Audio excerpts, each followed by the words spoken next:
Então, para finalizar aqui essa aula de otimização, vai continuar falando de otimização com restrição, um caso mais específico, que é no caso um problema de otimização convexa, né, com restrições. Então, no vídeo anterior, a gente parou aqui numa explicação mais geral de um solver, né, o fmin.com, do MATLAB, por exemplo, para resolver problemas de otimização com restrição, e ele serve, na verdade, né, os métodos que ele implementa podem ser aplicados tanto para as otimizações convexas como não convexas, né? Um pouco mais genérico, né? Só como eu falei para vocês aqui em reconhecimento de padrões, em geral, a gente, mesmo em problemas de otimização que envolvam restrições, a gente vai tentar ir numa abordagem sempre convexa, né? Se ele não for naturalmente convexo, o problema, a gente sempre tenta buscar uma forma de tornar ele convexo para garantir que a gente vai ter um único mínimo, né? O máximo, dependendo do tipo de problema que estiver trabalhando, para poder resolver o problema de otimização, né? Então, agora eu vou ver um caso particular de problema de otimização com restrição aqui, que é a otimização convexa, tá? Já vou definir melhor o que isso significa no nosso contexto, tá? Mas uma coisa que eu posso adiantar para vocês é o seguinte: problemas de otimização convexa, as condições KKT que a gente viu anteriormente, né? Elas são necessárias e suficientes para caracterizar um ponto X aqui como o mínimo global, né? E em problemas de reconhecimento de padrões, né, a gente vai acabar usando, em função disso, na verdade, de uma certa maneira, uma consequência disso, né? A gente vai usar o que a gente chama de dualidade para resolver esses problemas, tá? É um, po- é um, vai gerar uma certa simplificação, vai lá, né, do nosso problema de otimização, e com isso a gente consegue usar solvers mais eficientes computacionalmente, né? Além do problema ser convexo, tem uma série de vantagens aqui, como a gente já discutiu nos outros vídeos, no contexto de reconhecimento de padrões, né? Então, o que seria um problema de otimização convexa com restrição? Então, um problema de otimização no mesmo formato do que a gente vinha trabalhando até então, né? Então, ele tem aqui minimização em função de um vetor x aqui, de variáveis, né? De uma função f de x sujeita a restrições de igualdade e desigualdade, ômega e g, né? Com ni restrições de igualdade e nd restrições de desigualdade. O que faz ele convexo, então, né?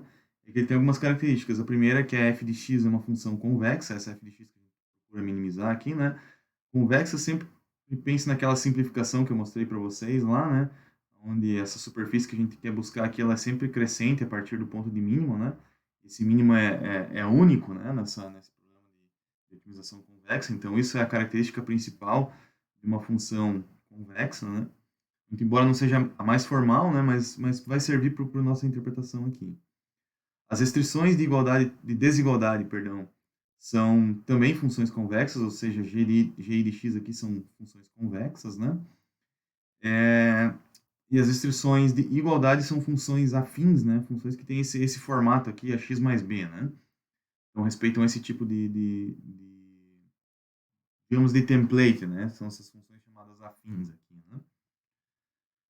Um detalhe importante é que a gente não está provando, né, que f de x é convexa, g de x é convexa, não estou mostrando quais são os critérios que se usa para provar esse tipo de coisa, né?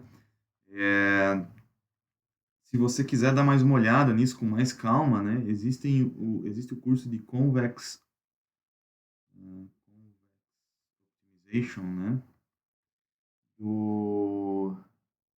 Esqueci o primeiro nome, acho que é Stephen, mas é S. Boyd, né, o nome do autor do livro, do curso, né, o curso dele é integralmente aberto online, né, então você pode assistir as aulas lá, onde ele trata basicamente só de otimização convexa, né, não vou detalhar muito mais que isso aqui, que não é o nosso foco, então existe um curso inteiro aqui dedicado a esse tipo de otimização, né, que vai detalhar aí toda essa formalidade que eu estou pulando aqui e essa descrição mais detalhada dos métodos, né? Então isso eu estou simplesmente pulando aqui indo pro mais a aplicação da coisa, né? Então o que a gente vai ver agora é a origem dessa dualidade, né? O que é essa dualidade, né? Como a gente usa ela para resolver um problema, sempre focando talvez no método mais clássico de reconhecimento de padrões que faz uso dessa característica, que são as SVMs, né? Então eu vou mostrar aqui uma ideia mais básica da dualidade, depois que a gente for falar de SVM eu vou retomar e a gente vai de novo fazer uso dela para tentar resolver método de otimização lá da SVM. Na verdade, não é exatamente resolver, ele só prepara, digamos, um pouco melhor a solução, né? Mas se entender bem essa filosofia de hoje aqui, certamente vai ficar mais fácil para você compreender como que funcionam as SVMs lá na frente, tá? Então vamos lá, o que que é a dualidade ou representação dual de Wolff, né? Então a gente tem o problema original, que é esse problema que eu acabei de mostrar aqui, né? Minimizando em relação a f de x aqui. F de x é convexa, restrições de igualdade, funções afins, restrições de desigualdade, g e de x aqui são convexas, e a solução para esse cara aqui, o valor ótimo, né, da variável aqui, incluindo os valores dos multiplicadores de Lagrange, né, quando a gente resolve o problema montando o lagrangiano, né, colocando as restrições de igualdade e desigualdade lá na formulação original do problema, né? Então é o que a gente chama de primal, né, a solução primal, que resolve esse problema aqui. Foi o que a gente viu por meio das condições KKT na aula passada, né? No vídeo anterior, perdão. E agora o que a gente vai fazer é o seguinte, existe uma relação, que eu não vou provar aqui, né? De novo, se você quiser ver isso com mais detalhe é lá no curso de otimização convexa, né? E resolver esse problema aqui é equivalente a resolver esse outro problema aqui, onde a gente faz a minimização inicialmente do lagrangiano aqui, ó, colocando os multiplicadores de Lagrange, lambda e min. Então, esses caras aqui são os multiplicadores de Lagrange, né? Minimiza esse cara aqui em relação a x e depois maximiza em relação aos multiplicadores de Lagrange, lambda e mi. Ou seja, primeiro resolve para x, depois resolve para lambda e mi. Lembrando que na segunda solução desse cara aqui, lambda tem que ser maior ou igual a zero, mi tem que ser maior ou igual a zero, e a derivada, o gradiente em relação a x, né, derivadas parciais aqui tem que ser nulo, que vai fazer com que surja essa outra restrição de igualdade aqui, né. Então, o valor ótimo que você encontra nessa solução, que é equivalente ao valor ótimo na solução original, aqui para esse tipo de problema que a gente está tratando, né, é o chamado dual, né. Então, no fim das contas, o que a gente está buscando é uma solução dual aqui, né, que seria esse D, e para esse tipo de problema que a gente vai trabalhar é equivalente ao P, né? Então, o que eu vou fazer é mostrar, através de um exemplo para vocês, como que a gente monta esse dual aqui, como que a gente representa essa dualidade, e vou mostrar para vocês como ele simplifica muito mais o problema de otimização e permite que a gente use solvers mais otimizados para resolver o problema de otimização. E no fim, vou mostrar um exemplo disso só para vocês terem ideia como que a gente faria uso desses solvers que são bem mais convencionais aqui no ponto de vista de reconhecimento de padrões. Tá? Então, vamos supor que a gente tem esse caso aqui, né? Minimizando essa função x1 ao quadrado mais x aqui, né? Mais x2, né? Sujeita a essas duas restrições aqui. Então, 2x1, 2 vezes x1 mais x2 maior ou igual a 4 e x2 maior ou igual a 1. Restrições de desigualdade, não tem nenhuma de igualdade, né? Não vou ficar provando aqui, né? Mas a gente tem... Todos esses caras respeitam as características de convexidade que a gente buscou, né? Tanto a função f de x quanto das restrições, né?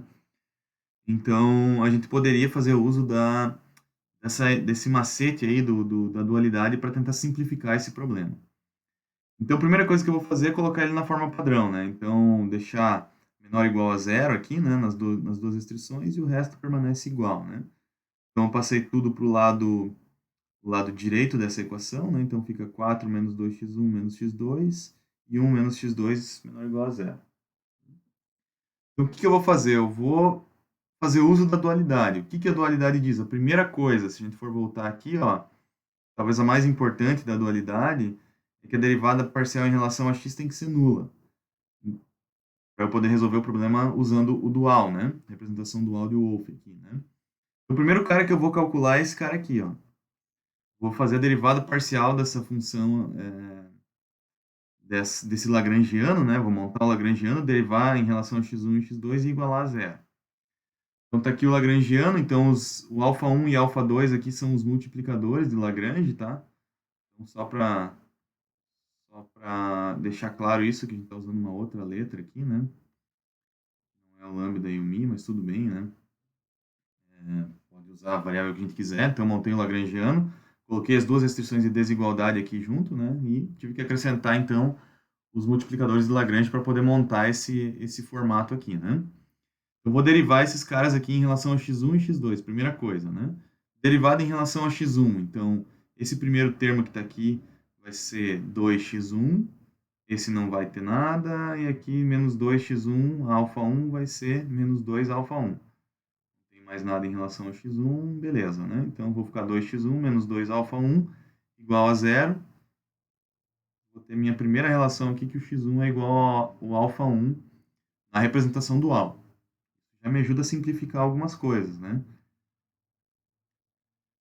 Bom, outra derivada, então, é em relação a x2, né? Então, vai ficar 1 aqui, menos alfa 1 aqui e menos alfa 2 aqui. Então, derivando igualando a zero, fica com 1 menos alfa 1 menos alfa 2 é igual a zero. Essa aqui é uma outra condição que vai aparecer ali na representação dual. Então, o que eu vou fazer? Eu vou voltar para o lagrangiano, tá? Estou reescrevendo ele aqui, só peguei o mesmo lagrangiano de antes e voltei aqui, ó. Então, o que eu vou fazer? A primeira coisa, eu sei que x1 é alfa 1. Então, vou fazer essa substituição. Onde tem x1, vou substituir por alfa 1. Então, vai ficar alfa 1 ao quadrado, x2 mais alfa 1, multiplicando todo esse pessoal que está aqui. X1 também substituiu, né? Substituiu aqui e aqui. Mais alfa 2, 1 menos x2. Beleza. O que mais que eu posso fazer aqui, ó? Se eu rearranjar esses caras aqui, ó, por exemplo, se eu fizer uma distributiva com alfa 1 aqui, ó, alfa 1 aqui, aqui e aqui, né? E distribuir ele, o alfa 2 aqui também, eu vou ter 4 alfa 1 menos 2 alfa 1 ao quadrado, com o alfa 1 ao quadrado que eu tinha lá, então ficou menos alfa 1 ao quadrado, mais 4 alfa 1, menos alfa 1 vezes x2. E aqui eu tenho alfa 2 e menos alfa 2 vezes x2. Daí o que eu fiz? Eu peguei e deixei o x2 em evidência, ó. E coloquei x2 multiplicando 1 menos alfa 1 menos alfa 2. Talvez esse pulo daqui para cá eu acabei sendo um pouco econômico, né? Mas se você tiver dúvida, faça essa distributiva e deixe o x2 em evidência, você vai ver que vai ficar exatamente igual a isso que eu acabei de escrever aqui. Se quiser, pausa o vídeo aí e faz isso para você conferir. Por que eu fiz isso? Observe o que apareceu aqui, ó. 1 menos alfa 1 menos alfa 2. Esse cara aqui, se a gente for olhar a derivada anterior, ó, 1 menos alfa 1 menos alfa 2, ele é zero, né? Então, isso me simplifica bastante coisa aqui, porque se esse cara é zero, eu simplesmente anulo todos esses termos aqui, e o que eu fico é uma função que depende só dos multiplicadores de Lagrange, que é alfa 1 e alfa 2. Né? Então, como esse cara é zero, então meu lagrangiano se tornou menos alfa 1 ao quadrado, mais 4 alfa 1, mais alfa 2. Então, agora eu vou voltar lá para a representação dual, ó. Agora eu vou escrever o meu problema nesse formato que está aqui, ó. Então, eu vou maximizar em relação às variáveis, lambda e mi. O fato de eu ter feito esse gradiente nulo aqui, né, de uma certa maneira já me permitiu reescrever todo esse lagrangiano aqui. Eu já sei que a solução do lagrangiano vai estar aqui, né? Ou seja, eu quero dizer o seguinte, ó. No meu problema, deixa eu voltar aqui. No meu problema, eu sei que esse cara aqui, ó, ele na verdade é, para a representação dual, justamente a minimização em relação a x do lagrangiano x, o que eu tinha ali era alfa, né? Que é justamente a onda derivada desse negócio aqui em relação a x, derivadas parciais, ou seja, o gradiente, né? X e lambda é nulo. Eu fixei o alfa, perdão, eu falei lambda, mas é alfa, né? Eu fixei o alfa, então eu posso resolver em relação a x. Em relação a x, o gradiente vai ser nulo. Qual que é a solução? A solução fica em função de alfa, né? E aí eu tenho as restrições dos multiplicadores de Lagrange, mas para eu poder usar isso daqui, eu tenho que respeitar aquele gradiente que eu tinha calculado, né? Que dizia que 1 menos alfa 1 menos alfa 2 é igual a zero e que x1 é igual a alfa 1, mas isso já está naturalmente resolvido aqui. Então, acaba aparecendo mais essa restrição de igualdade aqui no final, né? Então, esse aqui passa a ser o problema de otimização que a gente vai resolver, que é um problema um pouco mais simples, porque as restrições de desigualdade, elas são sempre maior ou igual a zero só, né? Isso permite a gente, digamos, usar métodos um pouco mais otimizados para esse tipo de resolução. Então, é o que a gente chama de otimização quadrática, né? Então, a gente pode usar solvers que fazem uso dessa otimização quadrática, ele vai ser sempre convexo, isso é uma garantia muito boa para os problemas que a gente vai trabalhar, né? E gera uma convergência, a gente obtém a solução do método de otimização muito mais rápido, tá? Eu vou mostrar só um exemplo aqui, talvez o solver mais clássico, que é inclusive o mais usual dentro de reconhecimento de padrões, que é o quadprog. Existem vários, né? MATLAB, tá? Existem vários variantes desse cara aqui, mas todos são muito similares a ele, tanto na estrutura, na forma como chamar, quanto no método por trás de solução, né? O que, que o quadprog faz? Ele resolve um problema de otimização quadrática. Então, ele pressupõe que você já fez isso daqui, ó.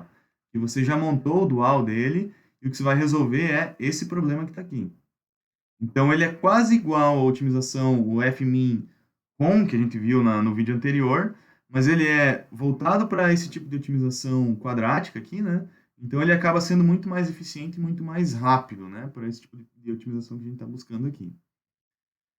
Então, vou mostrar aqui o exemplo como que seria no quadprog do MATLAB, mas esse exemplo aqui, na verdade, qualquer um que seja baseado no quadprog vai seguir muito parecida essa estrutura, assim, né, de solução.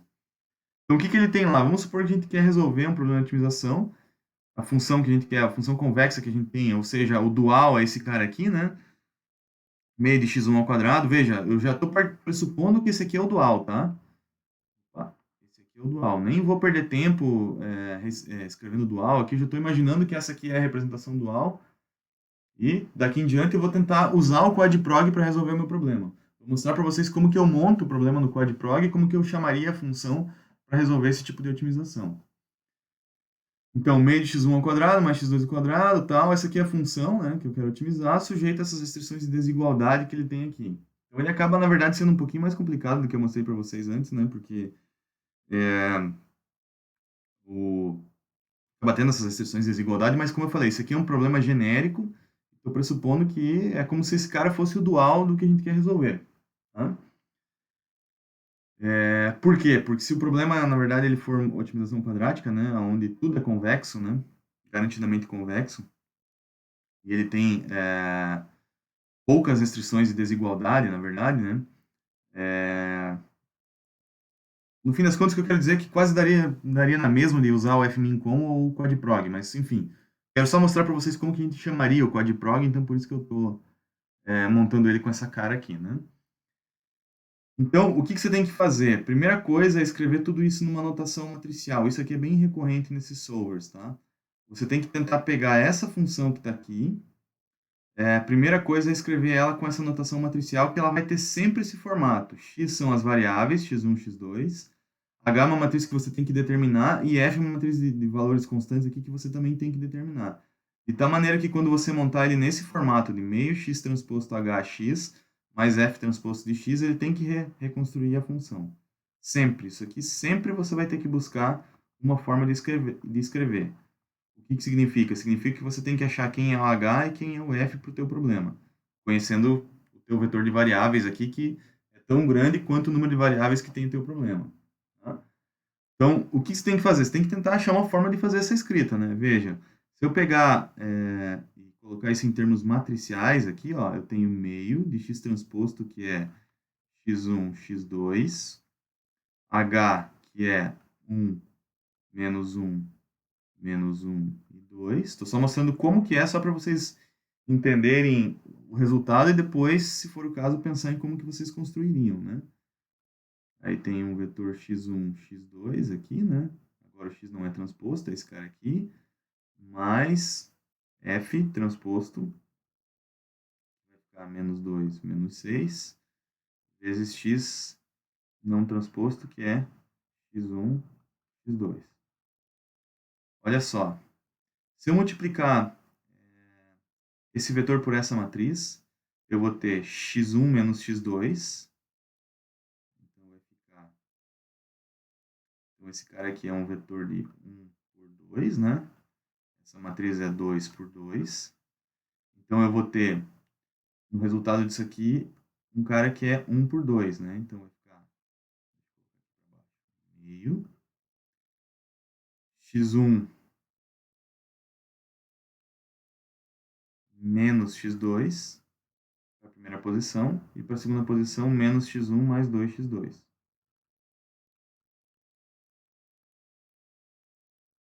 Isso vezes aquele vetor x1, x2, mais menos 2x1, menos 6x2. Menos 6x2. Olha, veja que essa parte final aqui, ó, aparece sempre nessa parte da equação. Ou seja, o f transposto x é tudo aquilo que não é quadrático, ó. Ou que é a multiplicação entre as duas variáveis, né? x1, x2, x1 ao quadrado, x2 ao quadrado, enfim. Depois que você faz algumas vezes, você já vai pegando o macete de como fazer isso, né? Então, tem alguns exemplos, assim, que depois de fazer, você já vai pegando o caminho, né? Muito embora, para aqui no contexto de reconhecimento de padrões, a gente, assim, vai fazer isso muito pouco, né? Eu estou só mostrando para vocês como que seria se você quisesse montar depois, se você quiser montar o método do zero, né? Mas não é necessário, né? Conhecer em tanto detalhe isso daqui, né?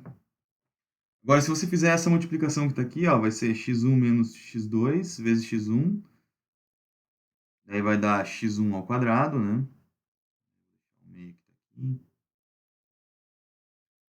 X1 ao quadrado. Menos x1 vezes x2. Depois vai dar... Isso aqui deixa de ser um vetor, uma matriz. Vai ser porque é 1 por 2 vezes 2 por 1 vai dar 1 por 1, né? Então, x1 ao quadrado menos x1, x2 menos x1 ao quadrado. Faltou uma coisa aqui, na verdade, né?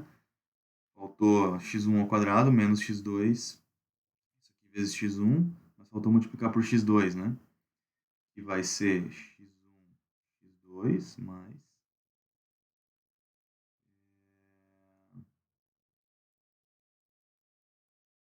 menos x2 ao quadrado.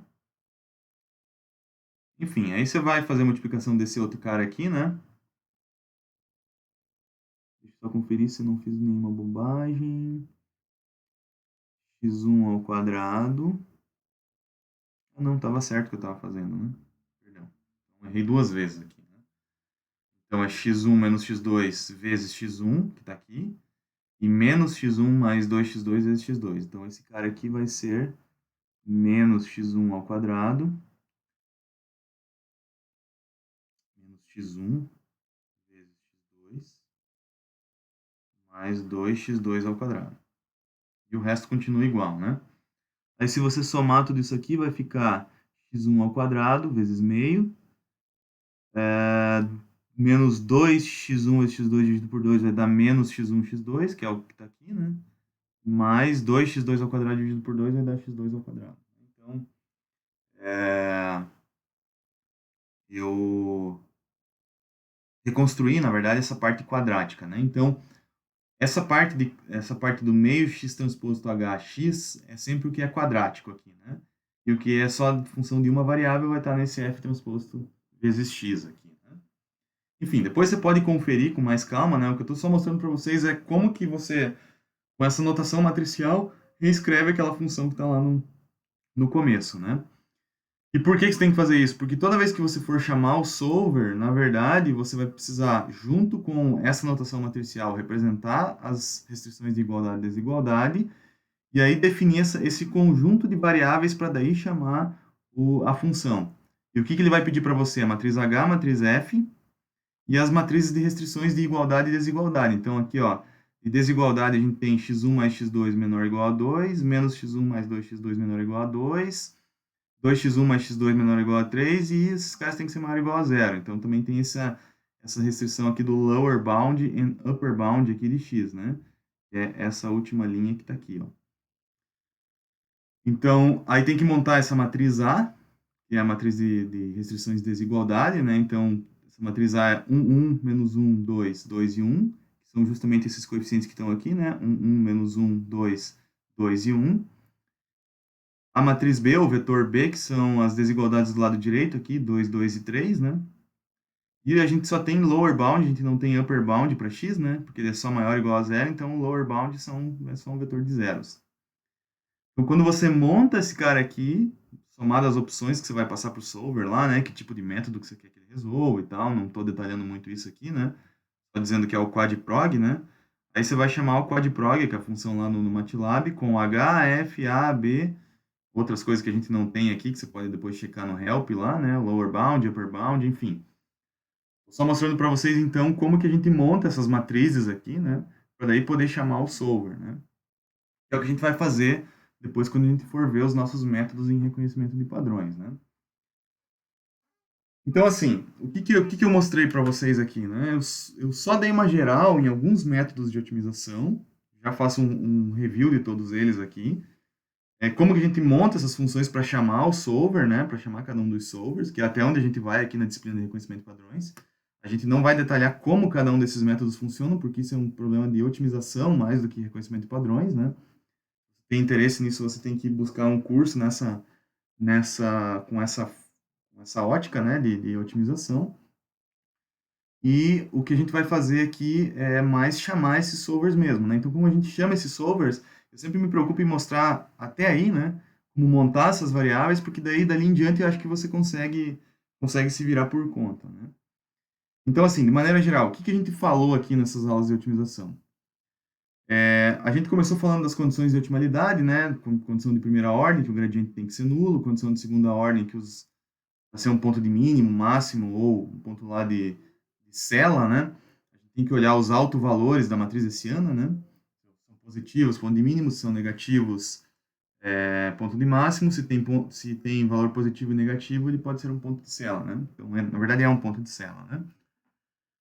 Aí a gente viu alguns métodos ali de otimização sem restrição. A gente falou da descida em gradiente, o método de Newton, né? No MATLAB é o fmin ancon lá que você pode trabalhar, né? Talvez a função mais clássica, mas claro, existem várias outras formas de fazer isso. Minimize lá, do Carl Rasmussen também é possível usar. Enfim, estou só colocando um exemplo, né? Depois a gente viu condições com restrição de igualdade, né? Então, eu mostrei para vocês como que a gente monta o Lagrangiano, por que que o Lagrangiano pode ser montado, né? E por que que a gente pode derivar igualar a zero aqui, né? Tem relação com o alinhamento dos gradientes lá, né? Então, foi o que a gente viu aqui para resolver otimização com restrições de igualdade. Aqui você pode usar tanto o fmin com, quanto qualquer outro solver aqui para esse tipo de problema também vai servir, tá? Depois a gente viu a otimização com restrição de igualdade e desigualdade, mostrei para vocês as condições KKT. Quando o problema é convexo, quando é um problema de otimização convexa, as KKT são necessárias e suficientes, então a gente pode usar o quadprog, né? Caso isso não seja possível, dá para usar também o fmin_com, né? Mas em geral, em função da complexidade, a gente acaba evitando o uso dele, né? E tenta sempre tornar o problema convexo para que a gente possa usar, então, um solver desse tipo aqui, que é o quadprog, né? Mas para isso a gente tem que sempre ficar ligado na história da representação do áudio Wolf, né? Eventualmente a gente vai ter que escrever a dualidade para daí usar o quadprog, né? Nem sempre isso aqui vai ser possível, porque na verdade a gente tem que deixar o problema com o formato de programação quadrática aqui, que é o que se usa dentro do quadprog. É o que a gente vai acabar usando aqui em reconhecimento de padrões. Então, de modo geral, o que a gente vai usar bastante? Descida em gradiente, talvez o mais usual de todos, e o quadprog. Talvez esses dois casos aqui sejam os mais gerais. Em alguns casos a gente vai comentar do método de Newton, e em alguns pouquíssimos casos a gente vai falar do fmin_com aqui. Talvez até nessa sequência de vídeos eu nem comente mais sobre ele, mas se eventualmente você se deparar, você sabe que tem essa possibilidade aqui também, né? Bom, e como que a gente faz uso, então, onde que a otimização entra, né, que é o que a gente vai começar a fazer a partir do próximo vídeo, né? Onde que a otimização entra para resolver os problemas de reconhecimento de padrões. Então, a primeira coisa que a gente vai fazer, a sequência típica aqui, né, que você usa aqui em reconhecimento de padrões. A gente primeiro monta, né, a nossa formulação, o que a gente quer minimizar. Estou colocando exemplo aqui de um mínimos quadrados, tá? Quero achar um modelo parametrizado por esses parâmetros aqui. Mais para frente eu vou detalhar mais sobre isso, tá? Mas se você já viu isso antes, isso aqui é um problema de mínimos quadrados, então monto o que eu quero otimizar, o meu erro de estimação aqui, que é o problema de mínimos quadrados. monto a função que eu quero otimizar, basicamente é isso, né? Qual é o f de x aqui que eu quero otimizar?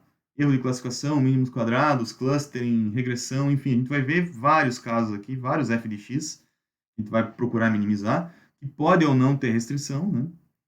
Aí, de acordo com a característica do problema, se essa função é convexa ou não, se ela tem restrição ou não, que tipo de restrição que tem, a gente vai montar o problema de otimização e aí, com base nisso, escolher o método mais adequado para esse problema de otimização.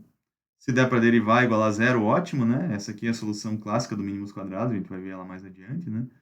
A gente faz isso aqui, senão a gente faz uso dos solvers que a gente viu aqui, né? Mais ou menos no escopo que eu mostrei aqui, nesse slide. Eu vou retomar esse slide mais para frente ao longo da disciplina, né? E, bom, aí uma vez que a gente resolveu, a gente encontrou os parâmetros e pode usar esses parâmetros para realizar, então, novas estimativas, ou seja, novas classificações, novas regressões, enfim, aí é seguir essa receita, né? Mas o fluxo, ele é sempre esse, na verdade, né? Sempre parte desse primeiro ponto aqui até o último, para todos os métodos que a gente vai ver. Então, todas as formulações que eu vou apresentar aqui nos vídeos vão seguir esse fluxo, né? Essa ideia de estratégia e sempre tendo em vista esses métodos de otimização que a gente falou aqui. Se você quiser estudar mais sobre otimização, então tem algumas coisas aqui que eu anotei, né? Tem algumas as aulas, o próprio livro do Boyd lá, né, de otimização convexa. As aulas do professor Nando de Freitas são muito boas também para otimização. Algumas do professor Andrew Ng também são relevantes aqui, né? Coloquei algumas coisas que eu acabei usando das aulas do professor Vitor Hugo Ferreira, lá da UF, né? E é baseada basicamente nesse livro aqui, né? É um livro de sistemas elétricos, mas tem uma boa carga de otimização, bem parecido do contexto que a gente está vendo aqui nessa série de vídeos. Então, isso aqui finaliza a parte de otimização. De agora em diante, eu vou voltar a apresentar os classificadores com esse roteiro em mente, né? E com esse conjunto de métodos aqui para resolver cada um deles. Tá? Então, isso encerra aí o nosso vídeo de hoje, tá?